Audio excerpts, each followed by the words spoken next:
اب آگے یہ مسئلہ ہے کہ یہ جو دیت ہے وہ کیسے دی جاتی ہے۔ ایک پورے انسان کی دیت جو ہے وہ 100 اونٹ ہے۔ ایک پورے انسان کی دیت جو ہے وہ 100 اونٹ ہے۔ وہ قتل عمد ہو تو قتل عمد میں ساتھ قصاص ہے، یعنی قتل عمد میں پہلے نمبر پر قصاص ہے، دوسرے نمبر پر دیت ہے، اور تیسرے نمبر پہ جا کر معافی ہے۔ جبکہ قتل خطا کے اندر قصاص نہیں ہے، دیت اور معافی ہے۔ وہ بھی اگر ورثاء مان جائیں، ورثاء کو یہ اختیار ہوتا ہے کہ وہ دیت لے لیں یا وہ معاف کر دیں۔ تو یہ 100 اونٹ ہوتے ہیں، ان کی تفصیل انشاءاللہ آگے حدیث کے اندر آ رہی ہے۔ تو اس حدیث سے میں یہ بات معلوم ہوئی کہ اگر کوئی شخص بغدڑ، افراتفری، ہنگاموں کے اندر اندھی گولیوں کا نشانہ بن جائے تو ان کا قتل قتل خطا ہوگا، اور پھر اس کو دیت جو ہے وہ ادا کی جائے گی اس کے ورثاء کو۔ اس طرح وہ شے جو اللہ قتل تصور نہ کی جاتی ہو، اگر اس سے کسی کو مار دیا جائے تو وہ بھی شبہ عمد والی دیت اس پہ آئے گی، لیکن اس میں قصاص نہیں ہوگا۔ اور تیسری بات یہ ہے کہ قصاص کے اجراء کی راہ میں رکاوٹ بننا یہ باعث لعنت فعل ہے، یہ نہیں کرنا چاہیے۔ اس کے بعد آگے یہ ہے کہ اگر ایک شخص کو کئی لوگ مل کر قتل کریں، 2 بندے ہوں یا زیادہ ہوں، تو اس کی صورتیں آگے بیان ہو رہی ہیں۔ اگر تو 2 بندوں نے قتل کیا ہے، ایک نے قتل کیا اور دوسرے نے پکڑ رکھا، تو ان دونوں کو الگ الگ سزا دی جائے گی۔ وعن ابن عمر رضی اللہ عنہما، سیدنا عبداللہ بن عمر رضی اللہ عنہما سے مروی ہے، عن النبی صلی اللہ علیہ وسلم، وہ نبی کریم صلی اللہ علیہ وسلم سے روایت کرتے ہیں کہ اذا امسک الرجل الرجل، جب روکے رکھا ایک آدمی نے دوسرے آدمی کو، وَقَتَلَهُ الْآخَرُ، اور اسے قتل کر دیا دوسرے آدمی نے، تو يُقْتَلُ الَّذِي قَتَلَ، تو جس نے قتل کیا ہے اس کو بدلے میں قتل کیا جائے گا، وَيُحْبَسُ الَّذِي أَمْسَكَ، اور قید کیا جائے گا جس نے اس کو پکڑے رکھا ہے۔ اب اس کی قید کتنی ہوگی؟ تو اس کی قید جو ہے وہ بھی عمر قید ہوگی، یا یہ عدالت کی ثواب دید پر ہے کہ وہ دیکھے گی کہ اس کا اس میں کتنا کردار ہے۔ باقی اگر ایسا معاملہ ہو کہ ایک نے تو دبوچا ہے لیکن قتل کرنے کا ارادہ دونوں کا ہی تھا، تو پھر دونوں کو ہی قتل کی سزا دی جائے گی، قتل کے بدلے میں قتل۔ اگر دبوچنے والے نے صرف اس لیے دبوچا تھا کہ صرف وہ اس کی مار پٹائی کر کے اس کو چھوڑ دیں گے، یا اس کو یہ اندازہ نہیں تھا کہ یہ دوسرا شخص جو ہے یہ تو اس کو قتل کرنے کا ارادہ رکھتا ہے، تو اس صورتحال میں پکڑنے والے کو، دبوچنے والے کو عمر قید ہوگی، اور اگر وہ بھی اس کے قتل میں پہلے سے فیصلہ کر کے اور سوچ سمجھ کر مشورہ کر کے آیا ہو اور اس کے قتل میں برابر کا شریک ہو، تو پھر اس کو اس کے ساتھ اس کو بھی قتل کیا جائے گا۔ رواہ الدارقطنی موصولا و مرسلا، اس حدیث کو امام دارقطنی نے موصول اور مرسل دونوں طرح سے روایت کیا ہے۔ وصححہ ابن القطان، اور ابن القطان نے اس کو صحیح کہا ہے۔ ورجالہ ثقات، اور اس کے رجال ثقہ ہیں۔ الا ان البیہقیہ، مگر بہقی جو ہیں وہ کہتے ہیں رجح المرسلہ، انہوں نے اس کے مرسل ہونے کو راجح قرار دیا ہے۔ تو اس حدیث میں اصل مسئلہ یہ بیان کیا گیا ہے کہ اگر کسی شخص کو 2 آدمی قتل کر دیتے ہیں، تو ایک نے پکڑا تھا اور ایک نے قتل کیا تھا، تو دونوں کی سزا جو ہے وہ الگ الگ ہوگی، بشرطے کہ ان کا پہلے سے مشورہ ثابت نہ ہو، اور اگر ان دونوں کا پہلے سے مشورہ ہو تو پھر دونوں کو ہی قتل کیا جائے گا۔ تو اس حدیث کے اندر جو فوائد ہمیں حاصل ہوتے ہیں اس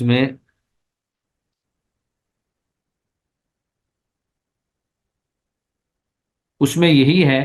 کہ اس کی تحقیق کی جائے گی اور پرکھ کی جائے گی، چھانچ پھٹک کی جائے گی کہ اگر وہ دونوں برابر میں شریک ہیں تو دونوں کو قتل کیا جائے گا، اور اگر ایک بندہ جو ہے وہ ویسے ہی تھا اور یا وہ قتل نہیں کرنا چاہتا تھا یا اس کو پتہ نہیں تھا، تو پھر اس کو عمر قید یا عدالت دیکھے گی کہ اس کو کتنی سزا دینی ہے۔ اس کے بعد آگے ہے معاہد کو قتل کر دینے کا حکم۔ معاہد سے مراد وہ شخص ہوتا ہے جو اسلامی حکومت کے ساتھ معاہدہ کر کے ان کے اندر رہ رہا ہو، یعنی ہے وہ کافر لیکن وہ اسلامی سلطنت میں، اسلامی حکومت میں رہتا ہے، اسلامی قوانین کی پاسداری کرتا ہے، اور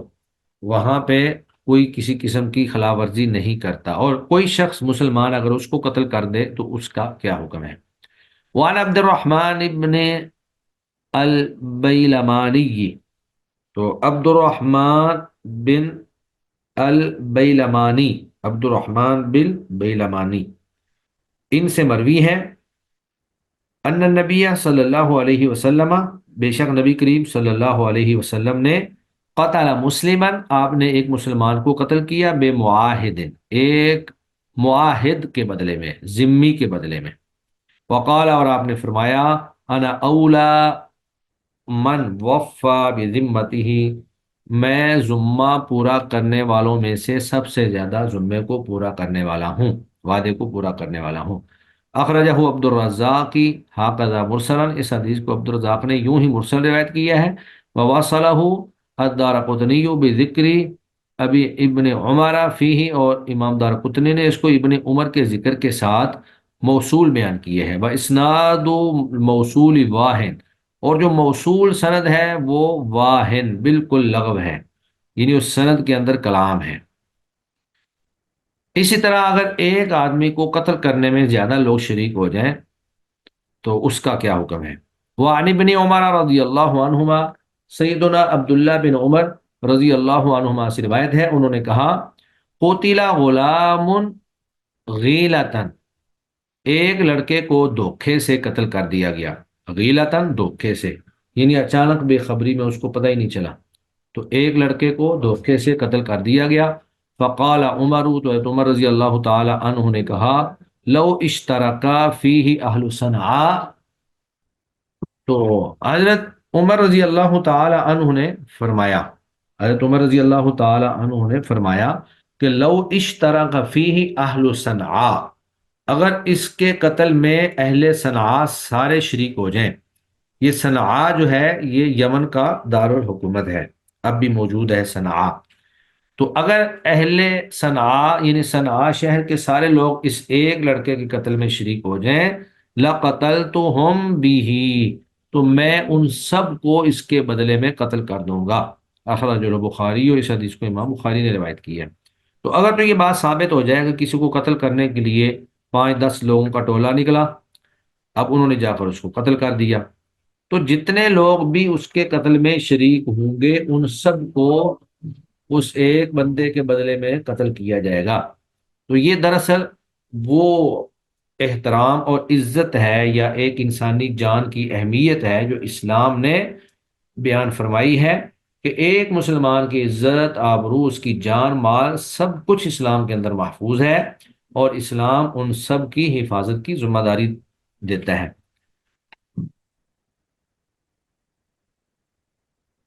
اس کے بعد آگے دیت اور قصاص میں تخییر اور اس کی شرط،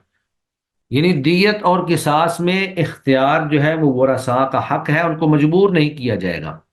وہ اپنی رضامندی سے، بغیر کسی جبر اور بغیر کسی زبردستی کے، اگر وہ کوئی چیز یعنی کہ دیت لے لیتے ہیں یا وہ اس میں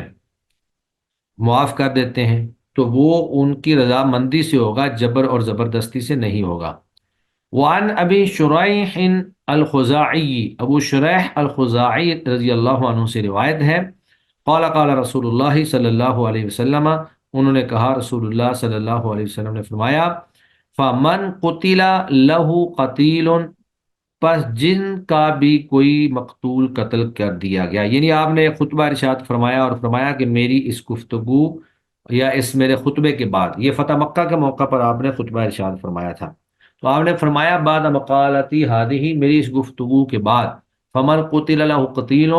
جن کے اولیاء کا بھی یا جن کا بھی کوئی عزیز یا رشتہ دار قتل کر دیا گیا، فاہلہ، تو اس کے ورثاء، بین خیارتین، ان کو دو باتوں میں سے ایک کا اختیار ہے، اور وہ کیا ہے، اما ان یاخذوا العقل، یا تو وہ دیت لے لیں، او یقتلوا، یا وہ قتل کے بدلے میں اس کو قتل کر دیں۔ اخرجہ ابو داود والنسائی، اس حدیث کو امام ابو داود اور نسائی نے روایت کیا ہے، واصلہ فی الصحیحین، اور اس کی اصل صحیحین میں من حدیث ابی ہریرہ بمعناہ، سیدنا ابو ہریرہ کی حدیث سے موجود ہے اسی معنی میں۔ تو اس حدیث سے میں یہ معلوم ہوا کہ ورثاء کے اوپر زبردستی یا جبر نہیں کیا جائے گا، انہیں اختیار دیا جائے گا کہ وہ قصاص لینا چاہتے ہیں یا وہ دیت لینا چاہتے ہیں، یا پھر اگر معافی دے دے تو بھی ان کا اختیار ہے، یہ ان کا حق ہے، وہ جو ان میں سے اختیار کر لیں، ان کے اوپر کوئی کسی قسم کا دباؤ نہیں ہونا چاہیے۔ تو فتح مکہ کے بعد آپ نے جب یہ کہہ دیا کہ بعد مقالتی ہادی، تو اس کے بعد یہ حکم جو ہے یہ ایک شرعی حکم بن گیا، اور پھر یہ قرآن مجید اور احادیث نبویہ کا حصہ بن گیا۔ تو یہاں اللہ کے نبی نے دو چیزوں کا تذکرہ کیا ہے، ایک ہے قصاص اور ایک ہے دیت۔ تو اس میں اختیار بیان کیا ہے، باقی جو معافی ہوتی ہے وہ ایک مفت میں الگ سے چیز ہوتی ہے، وہ اگر ورثاء تیار ہو جائیں تو ٹھیک ہے، اور اگر تیار نہ ہوں تو پھر قصاص اور دیت میں سے کوئی ایک چیز وہ لازمی طور پر لاگو ہوگی۔ تو پیچھے جو ہم نے باب پڑھا ہے وہ تھا کتاب الجنایات، یعنی جنایات، مظالم آپ کہہ لیں یا زخم کہہ لیں یا زیادتیاں کہہ لیں، ان کا باب۔ تو زیادتیوں کے بدلے میں انسان پر دیت لاگو ہوتی ہے۔ اب وہ جو دیت ہے وہ کیا ہے، دیت کی تفصیلات کیا ہیں، کس زخم کی دیت کتنی ہے، آنکھوں کی کتنی ہے، کانوں کی کتنی ہے، ہاتھ پاؤں کی کتنی، انگلیوں کی کتنی ہے، اس طرح دانت ہیں۔ تو اللہ کے نبی صلی اللہ علیہ وآلہ وسلم نے یہ ساری دیتیں پوری تفصیل کے ساتھ بیان فرمائی ہیں۔ تو دیت سے مراد وہ عوض ہے جو کسی جان یا کسی عضو کے تلف ہو جانے کے بدلے میں اس مضروب کو دیا جاتا ہے۔ تو یہ دیت کامل دیت بھی ہوتی ہے، یعنی اگر کوئی کسی کو قتل کر دے اس کی کامل دیت بھی ہوتی ہے، اور پھر یہ نصف دیت بھی ہوتی ہے، اور دیت کا کچھ حصہ بھی ہوتا ہے، جس طرح ہم اس حدیث کے اندر تفصیلات پڑھیں گے۔ وعن ابی بکر بن محمد بن عمرو بن حزم عن ابیہ عن جدہ، ابو بکر بن محمد بن عمر بن حزم اپنے باپ سے اور وہ اپنے دادا سے بیان کرتے ہیں کہ ان نبی صلی اللہ علیہ وسلم کتب الی اہل الیمن، کہ اللہ کے نبی صلی اللہ علیہ وآلہ وسلم نے اہل یمن کو خط لکھا۔ فذکر الحدیث، تو انہوں نے اس کے بعد ایک لمبی حدیث جو ہے وہ بیان کی ہے، یہاں صرف دیتوں سے متعلقہ اس کا جو حصہ ہے وہ یہاں پر بیان کر دیا گیا ہے، صاحب کتاب نے اتنا بیان کر دیا ہے، باقی حدیث کو چھوڑ دیا ہے جو دیت سے متعلق نہیں تھی۔ وفیہ، اور اس حدیث میں اللہ کے نبی نے ارشاد فرمایا یا آپ نے یہ لکھوایا اور لکھا، آپ نے فرمایا ان منع تاباتا، ان منع تاباتا، بے شک جس شخص نے زیادتی کرتے ہوئے مؤمنن قتلاً، کسی مومن کو قتل کر دیا، جس شخص نے زیادتی ظلم کرتے ہوئے کسی مومن کو قتل کر دیا، عن بینتن، گواہوں کے سامنے، یعنی اس پر باقاعدہ گواہ بھی موجود ہوں، فَإِنَّهُ قَوَادٌ، تو اس کا قصاص ہے، یعنی قتل کے بدلے میں اس کو قتل کیا جائے گا، اس کا قصاص ہے۔ الا یہ کہ ان یرضى اولیاء المقتول، مقتول کے اولیاء راضی ہو جائیں، یعنی اس پر قصاص ہے الا یہ کہ مقتول کے ورثاء راضی ہو جائیں۔ اب وہ کس چیز پر راضی ہو جائیں، وہ دیت پر راضی ہو جائیں یا وہ معافی پر راضی ہو جائیں، جس چیز پر وہ راضی ہو جائیں وہ ان کا اختیار ہے۔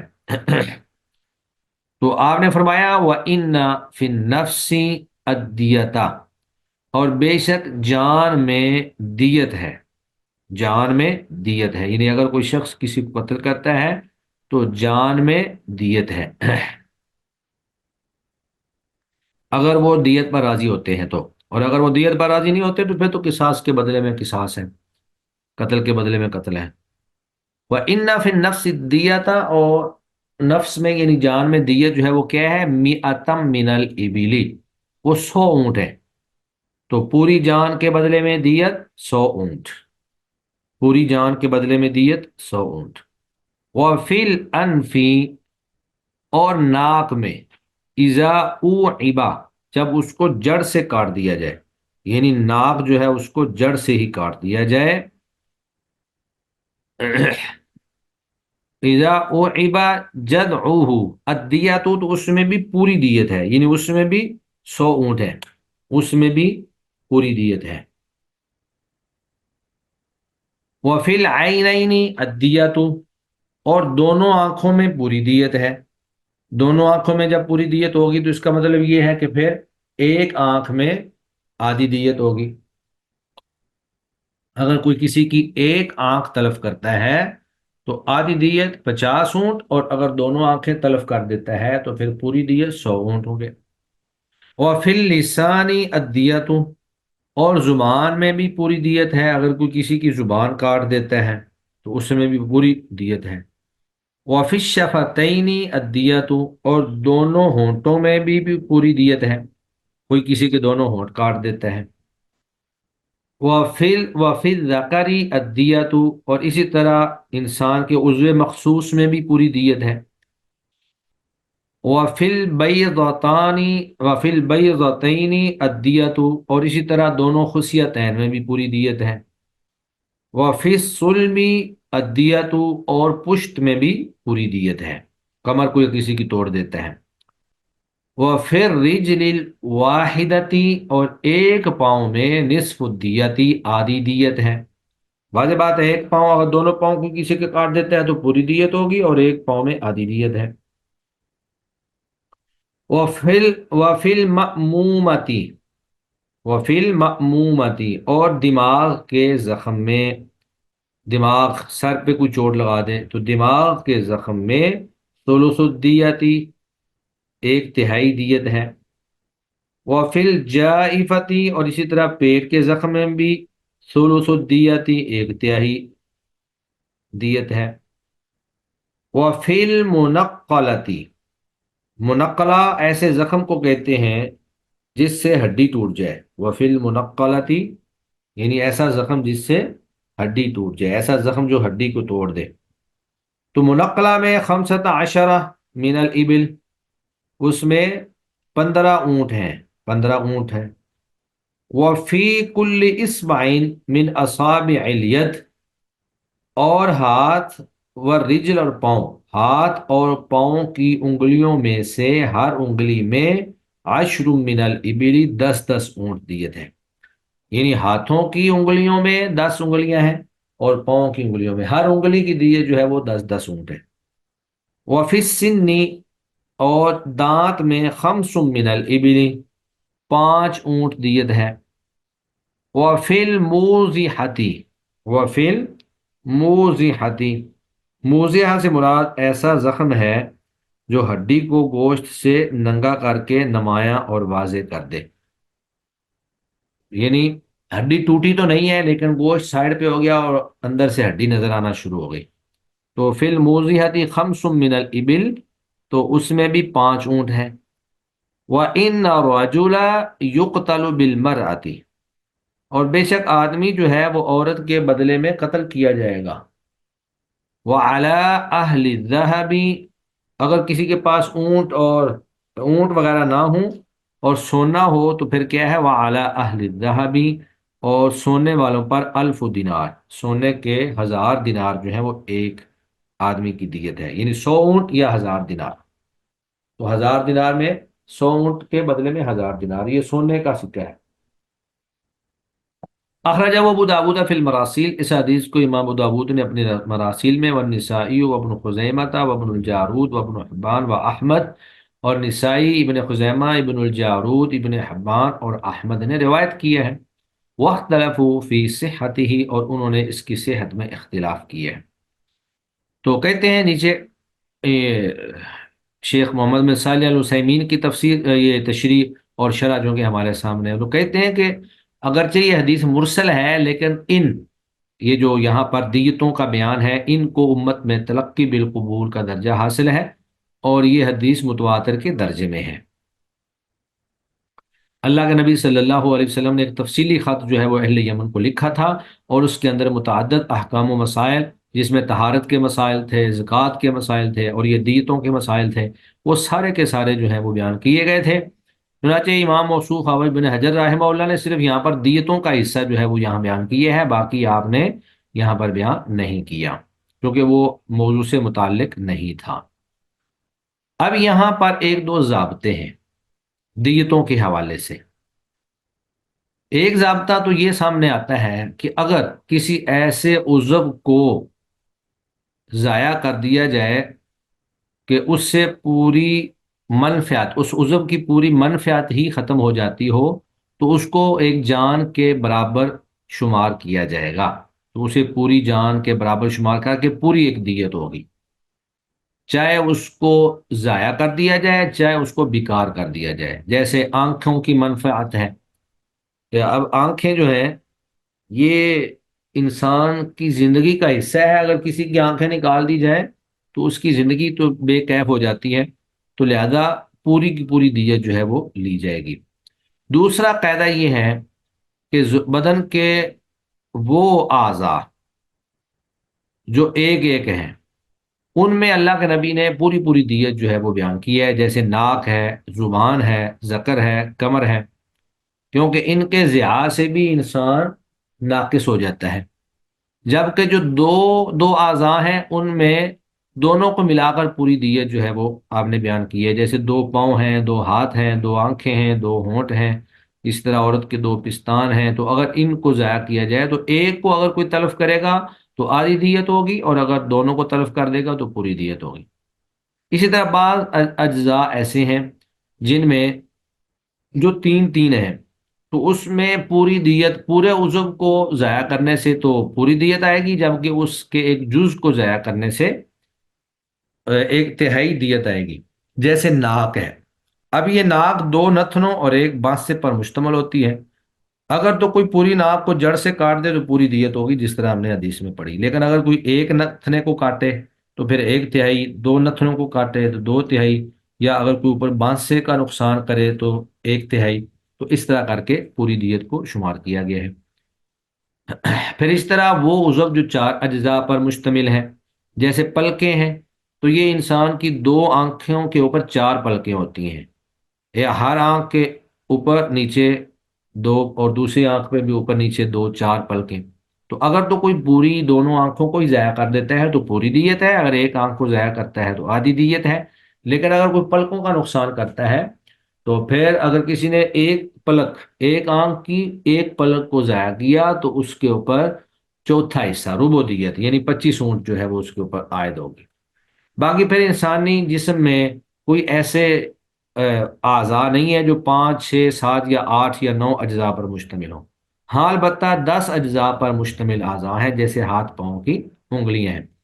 اب دونوں ہاتھوں کو کوئی کاٹ دے تو پوری دیت ہے، کوئی ایک ہاتھ کو کاٹ دے تو آدھی دیت ہے، اور اگر کوئی ایک ایک انگلی کو کاٹتا ہے تو ہر انگلی کے بدلے میں 10 اونٹ جو ہے وہ دیت ہوگی۔ اسی طرح پاؤں کی انگلیاں ہیں، تو دونوں ہاتھوں کی پوری دیت ہوتی ہے اور دونوں پاؤں کی پوری دیت ہوتی ہے۔ اگر کوئی شخص کسی کے ہاتھ بھی کاٹ دیتا ہے دونوں اور پاؤں بھی کاٹ دیتا ہے، اس کو ڈبل دوہری دیت دینی پڑے گی۔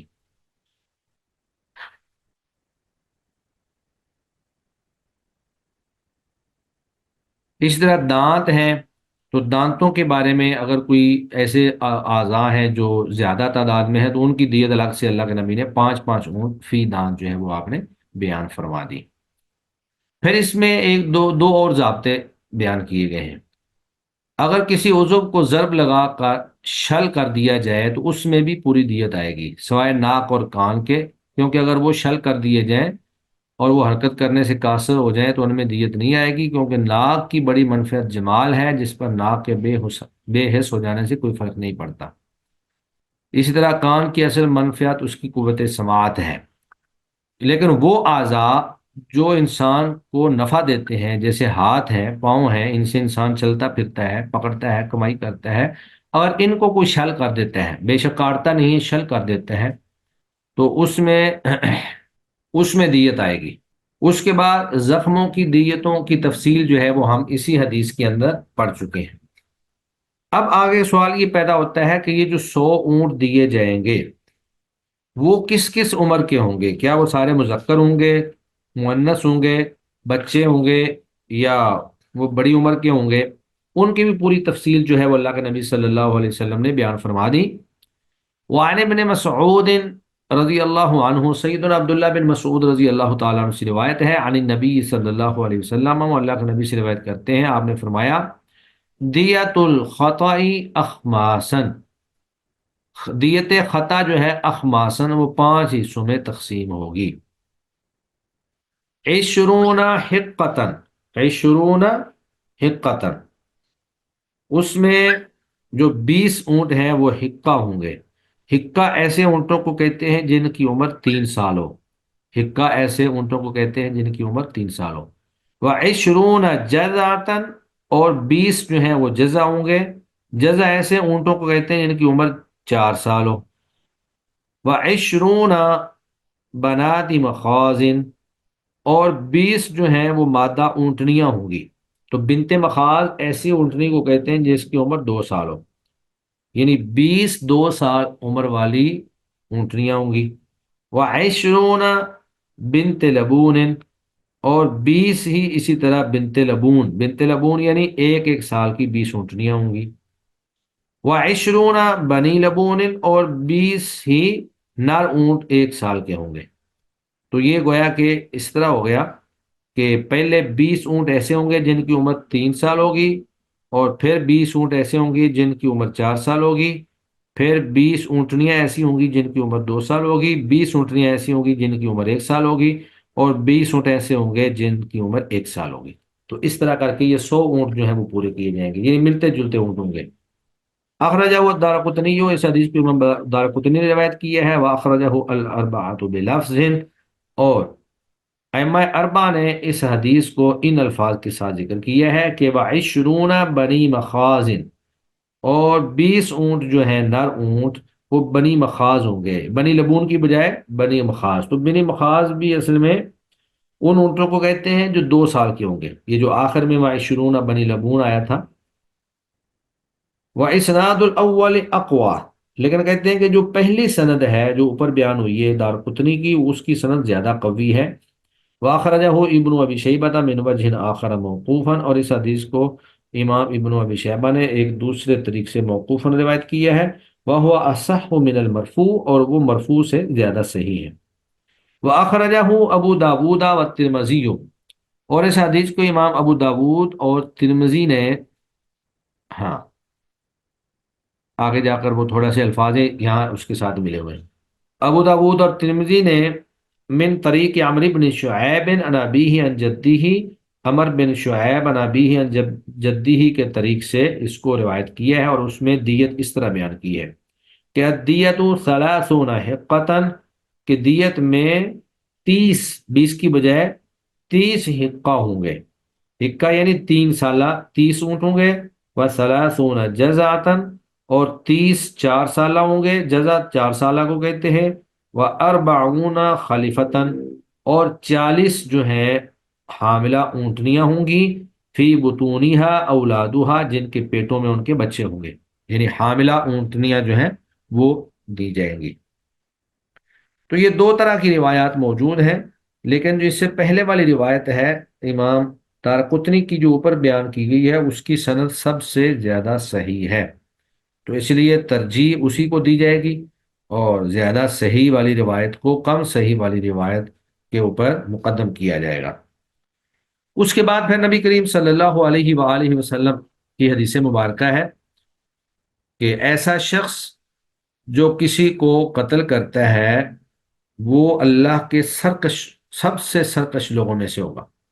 وہ عن ابن عمر، سیدنا عبداللہ بن عمر سے روایت ہے، عن النبی صلی اللہ علیہ وسلم، وہ اللہ کے نبی سے روایت کرتے ہیں، قال فرمایا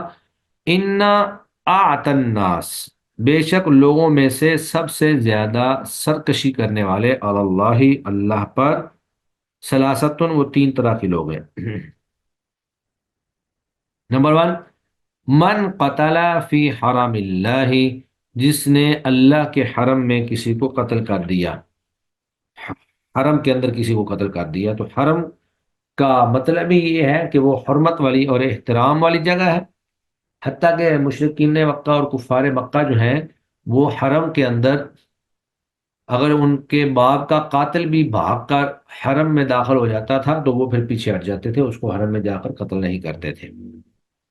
اور دوسرا شخص جو ہے وہ قاتل غیر قاتل ہی، یا جس نے قتل کر دیا اپنے قاتل کے علاوہ کسی کو، یعنی کوئی شخص قاتل نہیں ہے اور اس نے بلا وجہ ناحق کسی کو قتل کر دیا۔ او قتل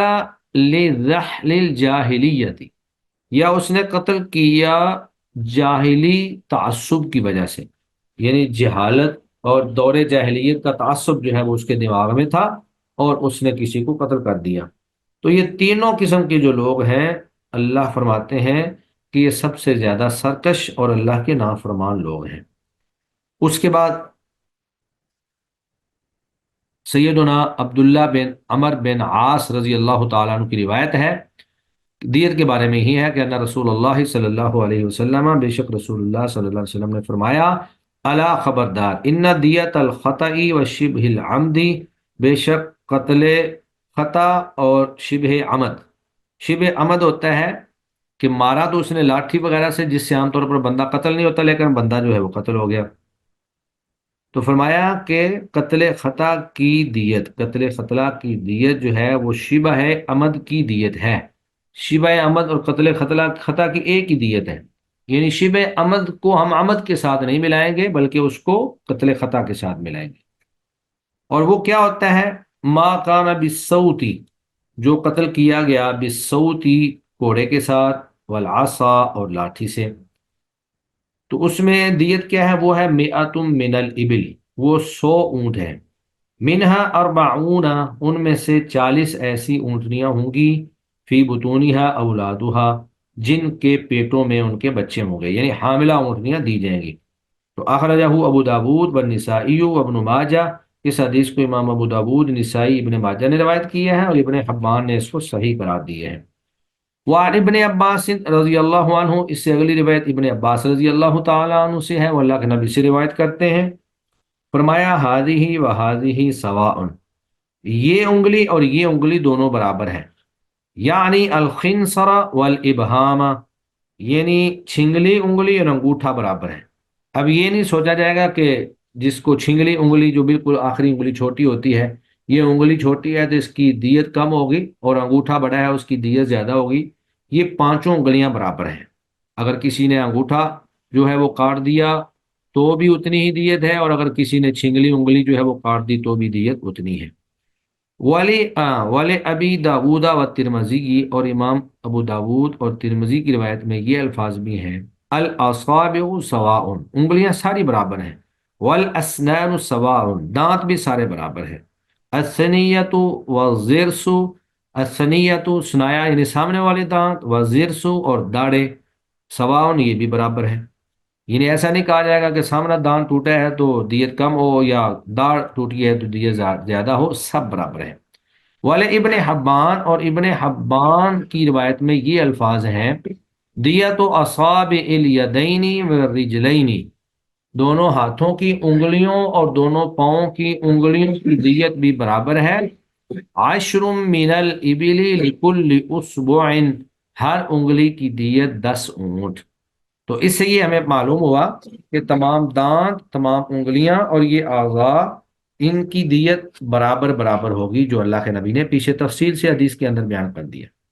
اب اس کے بعد یہ بیان کیا گیا ہے کہ ایک شخص اگر طبیب نہیں ہے اور وہ کسی کا علاج کرتا ہے، یعنی باقاعدہ اس نے طب نہیں سیکھی،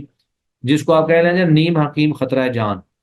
تو اگر کوئی ایسا شخص کسی کا علاج کر دیتا ہے اور اس کے علاج سے وہ شخص جو ہے اس کی موت واقع ہو جاتی ہے، تو اس شخص کے اوپر دیت ڈالی جائے گی، وہ اس کا ذمہ دار ہے۔ تو آپ کہہ لیں کہ بغیر ڈگری کے ڈاکٹر بیٹھا ہو یا بغیر سند کے کوئی حکیم بیٹھا ہو اور اس کے کسی نسخے سے یا اس کی میڈیسن سے کسی شخص کی جان چلی جائے تو پھر وہ شخص جو ہے وہ اس کا ذمہ دار ہے۔